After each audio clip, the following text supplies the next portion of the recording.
Praise the lord. సామెతల గ్రంథము 18వ అధ్యాయము 20వ వచనము. ఒకని నోటి ఫలము చేత వాని కడుపు నిండును, తన పెదవులు ఆదాయము చేత వాడు తృప్తి పొందును. జీవమరణములు నాలుక వశము, దాని యందు ప్రీతిపడువారు దాని ఫలము తిందురు.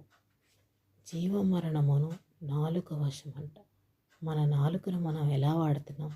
ఇదే నోటితో దేవుని స్తుతిస్తాం, మరి అదే నోటితో తప్పులుగానే ఉచ్చరిస్తున్నామా? అలా చేయకూడదు.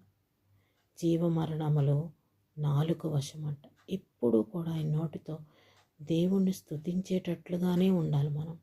మనం మాట్లాడే ప్రతి మాట తీర్పు దినమందు లెక్కలోనికి వస్తుంది.